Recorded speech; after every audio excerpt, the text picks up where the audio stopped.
আমরা চাই শান্তি, কিন্তু কাজ করি অশান্তি। আমাদের যে কর্তব্য, যে কাজ যদি আমরা করি, আল্লাহ তাবারক ওয়া তাআলা আমাদের ভিতরে সুখ শান্তি অবশ্যই দান করবেন। মেহেদি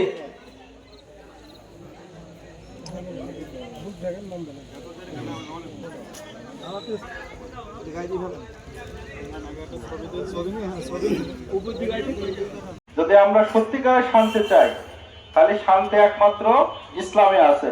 আমরা যদি মুসলমান হয়ে ইসলামের যদি পরিপূর্ণ অনুসরণ করি এবং ইসলামকে যদি, ইসলাম মসজিদে আছে, মাদ্রাসায় আছে, এই সকল জায়গাতে আছে বলে সেখানে সমস্যা নাই, সমস্যা কম, সেখানে শান্তি আছে।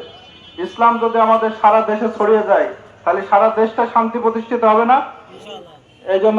এই জন্য আমাদেরকে ইসলামে অনুযায়ী নিজেদেরকে জীবনযাপন করতে হবে এবং সমাজকে সেভাবে গড়তে হবে, তাহলে আমাদের শান্তি আসবে।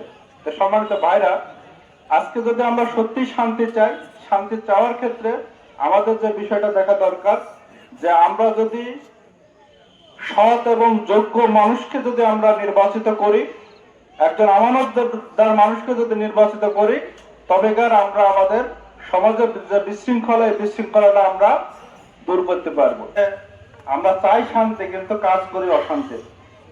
আমরা বিগত 54 বছরে আমরা বিভিন্ন মানুষকে, বিভিন্ন দলকে আমরা ভোট দিয়ে দেখেছি, তাদেরকে আমরা নির্বাচিত করে দেখেছি, কেউ তারা আমাদের জন্য কিংবা এই সমাজের অসহায় মানুষের জন্য কাজ করেনি, তারা তাদের নিজেদের আখের গুছিয়েছে।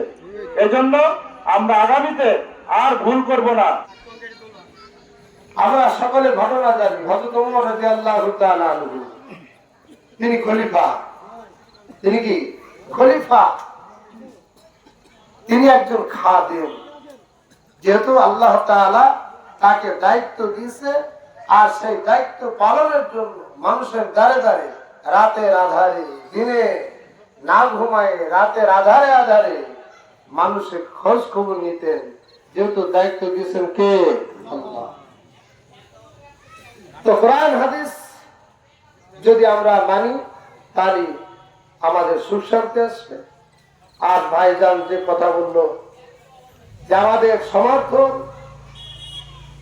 আমাদের আমানত, আমরা একজন সৎ, নেককার, পরহেজগার মানুষকে আমরা সমর্থন দেব, তাহলে দুনিয়াতেও শান্তি, আখেরাতেও শান্তি, আল্লাহর দরবারে আমাদের জবাবদিহি করা লাগবে না। আল্লাহ এই 24শে জুলাইয়ের পরে আমরা যে একটা স্বাধীনভাবে বসবাস করতে পারছি, শুধু আমরাই নয়, বাংলার সমস্ত জনগণ যেন স্বাধীনভাবে তাদের অধিকার ফিরে পায়, স্বাধীনভাবে তারা যেন চলাফেরা করতে পারে, এই শহীদের রক্তের উপরে দাঁড়িয়ে আমরা কথা দিয়ে যাচ্ছি। আমরা বাংলাদেশ জামাত ইসলামী ক্ষমতায় যেতে পারিনি, আমরা যদি আগামীতে ক্ষমতায় যেতে পারি, আমরা আপনাদেরকে বলে যাই, আমাদের দ্বারা কোনো অন্যায়, অশ্লীল, ব্যয়পনা কাজ আমাদের দ্বারা অনুষ্ঠিত হবে না।